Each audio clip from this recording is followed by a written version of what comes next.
प्रभु गणेश प्रकट तो हो गए, परंतु क्या वो अब देवों और असुरों की प्रार्थना स्वीकार करेंगे? श्री गणेश की लीला केवल श्री गणेश ही जानते हैं। आप सब प्रथम पूज्य को भूल गए? जब संकट सामने उपस्थित हो गया तब स्मरण हुआ मेरा। उससे पहले तो आप सभी मुझे भूले हुए थे। संसार के इतने बड़े अनुष्ठान समुद्र मंथन से पहले आप में से किसी ने ये नहीं सोचा कि शुभ कार्य करने से पहले क्या विधि होती है।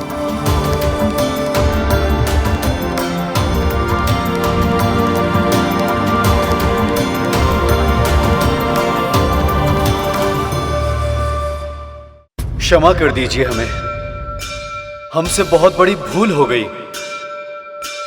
कार्य आरंभ करने के उत्साह में ना जाने कैसे आपका स्मरण नहीं रहा। उत्साह और कार्य में ऐसे लीन हुए कि धर्म भूल गए। क्षमा कर दीजिए प्रभु, अपने भक्तों पर दया कीजिए। अब भूल हुई है तो दंड भी मिलेगा।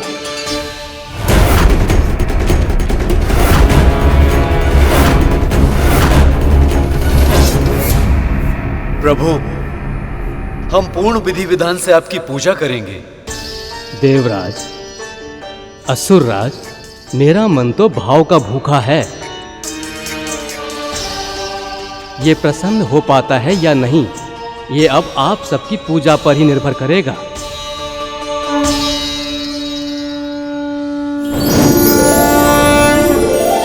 अद्भुत मां, क्या उपाय ढूंढा है आपने? एक और गरुड़ का अहंकार उसको पतन के गर्त में ढकेल देखा, और दूसरी ओर वो बुढ़ा और उसका क्रोध छोटी माँ के जीवन में कष्टों की आंधी ले आएंगे।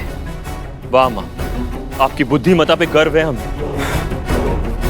कभी कभी मुझे तुम दोनों की मूर्खता पर तरस आता है। आप ऐसा क्यों बोल रही हैं माँ? क्षीर सागर के मंथन जैसा अवसर कभी कभी आता है जीवन में। राहु ने मुझे पूरा विवरण तो नहीं बताया, किंतु यदि दानव स्वर्ग का राजपाट होते हुए भी देवताओं के साथ संधि करने के लिए तत्पर है, तो इसका केवल एक ही अर्थ है। निश्चित रूप से मंथन के समय समुद्र से कुछ ऐसा निकलने वाला है जो बहुत महत्वपूर्ण है।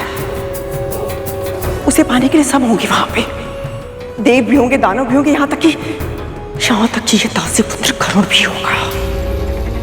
पर माँ, शेषनाग भैया तो वही होंगे ना? नारायण के अतिरिक्त उसे कुछ नहीं चाहिए। और अब तो उसकी मित्रता भी हो गई है उस गरुड़ के साथ। तुम दोनों का साथ देने के लिए वो गरुड़ का अहित कभी नहीं करेगा। इसलिए आप उस गरुड़ को रोकने के लिए और मेरे पुत्रों को अधिकार दिलाने के लिए मुझे ही कोई ना कोई उपाय सोचना होगा।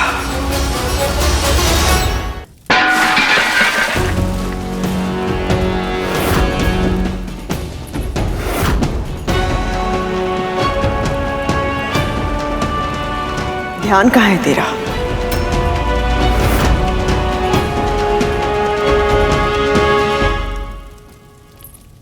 मैं तो भूल ही गई थी कि तेरा पूरा ध्यान अपने पुत्र और उस बूढ़े पर होगा। ये तो होना ही था। अब स्वच्छ कर इसे।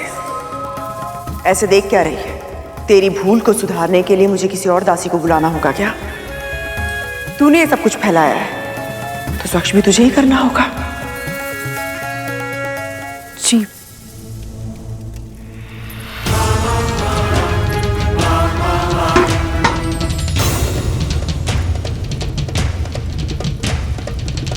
अरे क्या रह गई?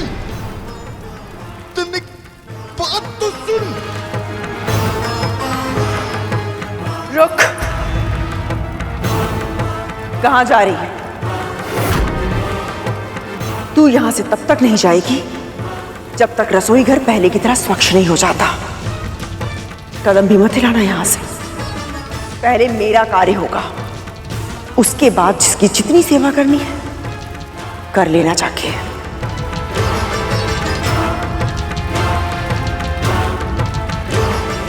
जी महारानी।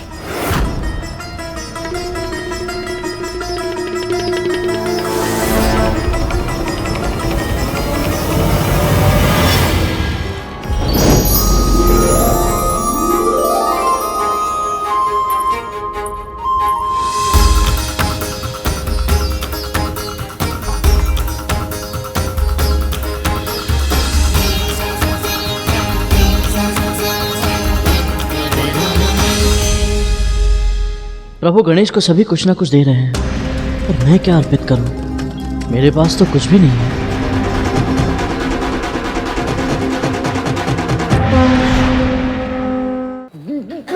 मर गई। इससे अच्छा तो मुझे जंगल में ही छोड़ देती मरने के लिए। मर गई थी। तू को पैसे में कितना व्याकुल हो रहा हूं, लेकिन मुझ पर तेरा ध्यान ही नहीं है। क्षमा कीजिएगा बाबा, थोड़ी देर हो गई मुझे। आप लीजिए, प्रसाद ग्रहण कीजिए। तेरा प्रसाद तू खा, मुझे तो कुछ और। मैं प्रसाद का अनादर नहीं होने दूंगी बाबा। खाइए इसे। तू मुझे आदेश देगी? एक वृद्ध और रोगी को विवश करेगी?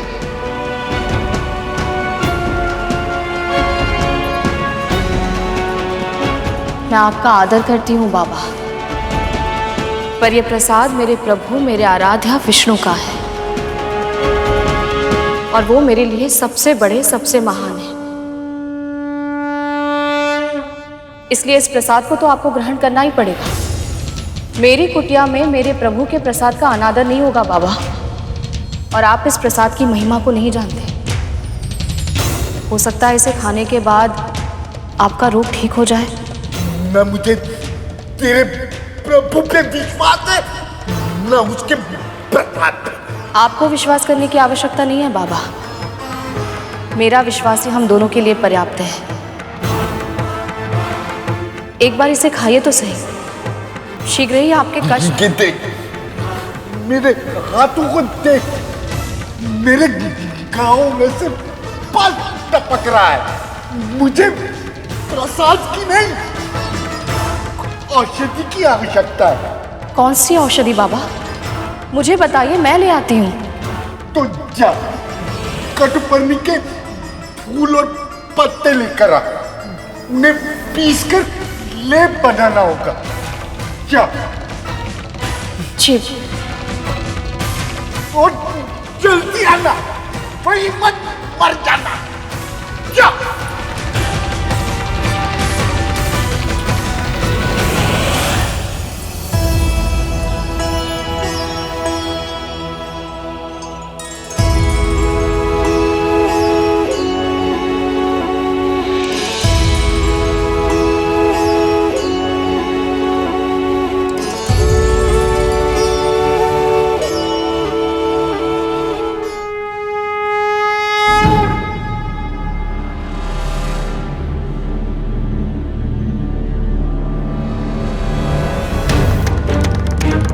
क्या हुआ प्रभु?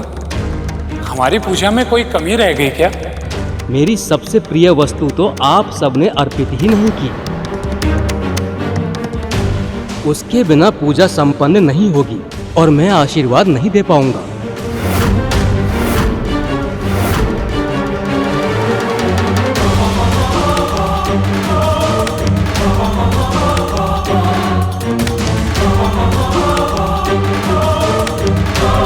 ऐसी कौन सी वस्तु हो सकती है जो प्रभु गणेश को इतनी प्रिय है और फिर भी इन्हें अभी तक अर्पित नहीं की गई?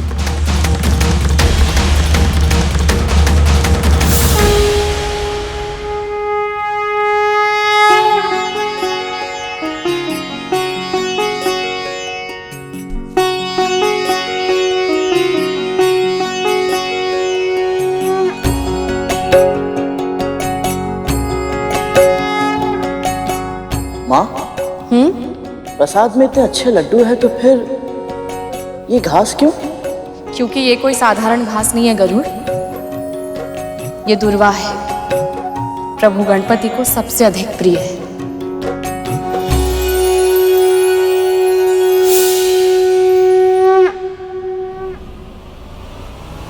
मैं समझ गया कि ऐसी कौन सी वस्तु है जो अब तक हमने प्रभु गणेश को अर्पित नहीं की।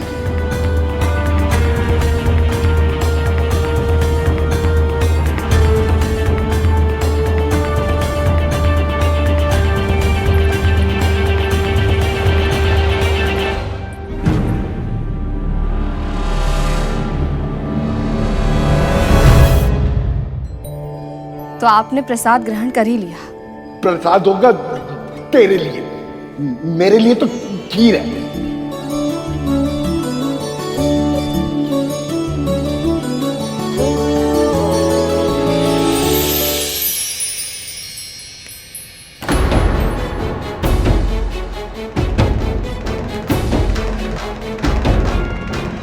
जल्दी जल्दी ले बना।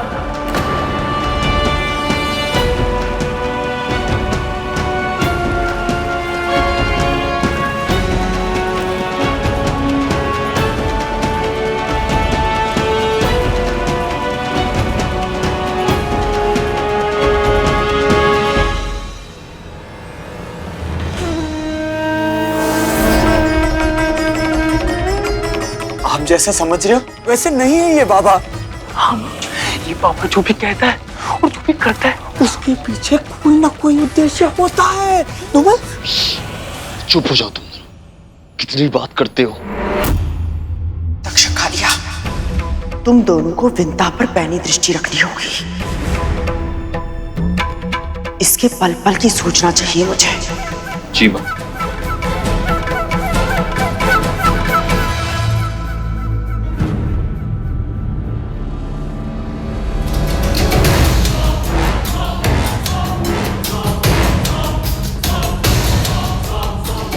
लगता है अहंकार ने अपना कार्य करना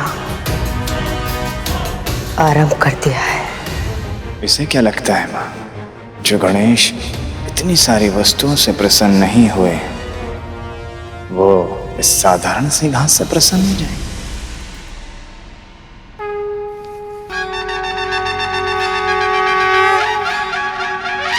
प्रभु गणपति जी की लीला अपरंपार है। तरह तरह की वस्तुएं उन्हें प्रसाद में चढ़ाई गई, पर वे उनसे प्रसन्न नहीं हुए और साधारण दुर्वा से प्रसन्न हो गए। भगवान सदैव साधारण वस्तु से ही प्रसन्न होते हैं शेष, क्योंकि उनके लिए वस्तु से अधिक मूल्य उसे अर्पित करने वालों की भावनाओं का होता। ऋषि मुनियों ने ये ज्ञान सामान्य जनमानस के हित के लिए दिया, ताकि किसी को ये भ्रम ना हो कि भगवान को प्रसन्न करने के लिए अधिक धन धान्य की आवश्यकता होती है। मैं कंदली के एक फल से भाव विभोर हो जाता हूं। लक्ष्मी पुष्प पाके खिल उठती हैं। महादेव शिव बेल पत्र से आनंद पा जाते हैं। देवी पार्वती केवल सिंदूर से प्रसन्न हो जाती हैं। उसी प्रकार गणपति के हृदय में स्थान पाने के लिए केवल दुर्वा घास ही पर्याप्त है। अद्भुत प्रभु, भगवान की भक्ति पर केवल धनवानों का ही पहरा ना हो, निर्धन भी बिना किसी भेदभाव के अपने आराध्य से आशीर्वाद पा सके। इसका कितना सुंदर प्रबंध किया है ऋषि मुनियों ने। इनके ज्ञान को और भगवान की साध्यता को कोटि कोटि प्रणाम। पूजा संपन्न हुई, मेरा मन प्रसन्न हुआ। अब बताइए, क्या इच्छा है आप सबकी?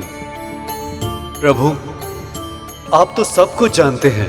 कितने कष्टों के बाद क्षीर सागर को मथने के लिए मथनी यहां तक आ पाई थी, पर पता नहीं कैसे वो मथनी समुद्र में डूब गई। प्रभु,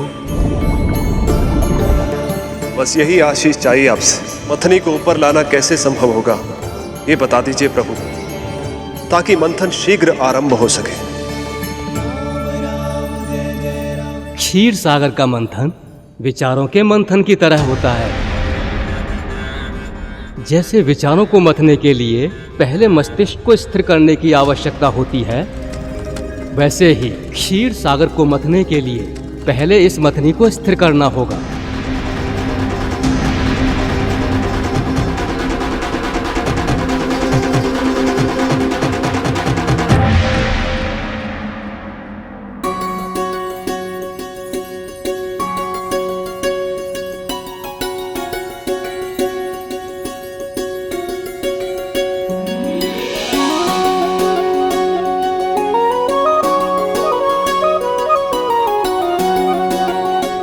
मेरी पीड़ा?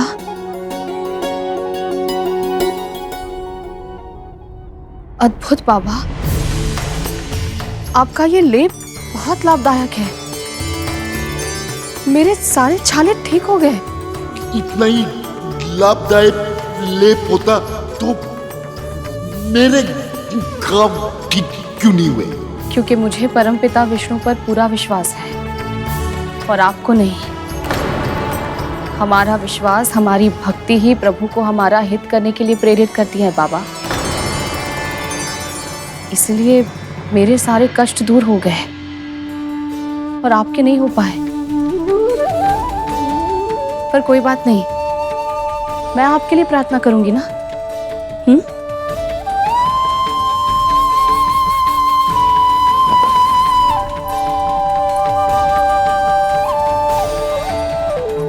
कितनी भोली हो तुम विंता, ये भी नहीं जानती कि तुम्हारे कष्टों को दूर करने वाला मैं ही हूं। ये तो गुरु दत्तात्रेय है ना प्रभु? तो तुमने भी पहचान ही लिया शेष। हाँ, ये गुरु दत्तात्रेय ही 12 सहस्त्र वर्षों तक इन्होंने घनघोर तपस्या करके अभूतपूर्व सिद्धियां प्राप्त की हैं। तब तो इनके दर्शन करके मैं धन्य हो गया। परंतु ये विंता मां के यहां क्यों आए हैं? और बात बात पर इन्हें ऐसे प्रताड़ित क्यों कर रहे हैं? जिसे तुम प्रताड़ना कह रहे हो शेष, ये जीवन की चुनौतियां हैं। सिद्ध गुरु समय समय पर साधारण जनों को ये चुनौतियां देते हैं ताकि उनकी भक्ति की परीक्षा हो सके और कष्टों की अग्नि सहकर उनकी भक्ति और भी दृढ़ हो सके। मुझे पूर्ण विश्वास है शेष, यदि देवी विंता इस परीक्षा में सफल हुई तो गुरु दत्तात्रेय के आशीर्वाद से न केवल उनके जीवन के कष्ट समाप्त होंगे, बल्कि उनके दोनों पुत्रों अरुण और गरुड़ के जीवन में भी सुख की वर्षा होगी। प्रभु, आपकी कृपा से विंता मां को इनका आशीर्वाद प्राप्त होना आरंभ हो गया है। फिर कैसे प्रभु? तुम मथनी तो ले आए गरुड़, पर यह भूल गए कि इस मथनी के नीचे भी कुछ होना चाहिए जो स्थिर हो, ठोस हो, जो इसका भार भी सह ले और इससे घूमने में सहायता भी कर पाए। प्रभु, ऐसी वस्तु कहाँ मिलेगी जो इसे स्थिर रखते हुए भी घूमने में सहायता कर पाए? आप मुझे बताइए, मैं इसी क्षण जाऊंगा और उस वस्तु को यहाँ ले आऊंगा। जब मैं पूरा मंदराचल पर्वत ला सकता हूँ तो मैं मथनी के लिए डोर भी लाऊंगा।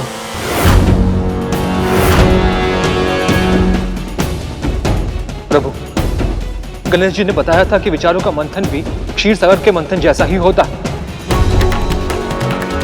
फिर भी ये इतना विचार नहीं कर पा रहे हैं कि इनके अहंकार से मंदरांचल पर्वत तो क्या, ये अपने अस्तित्व को भी नहीं उभरने देंगे। और सबसे दुखद तो यह है प्रभु कि अहंकार के चक्रव्यूह में गरुड़ भी डूबता जा रहा है। ये अनर्थ हो रहा है प्रभु, अपनी कृपा दृष्टि कीजिए इन पर।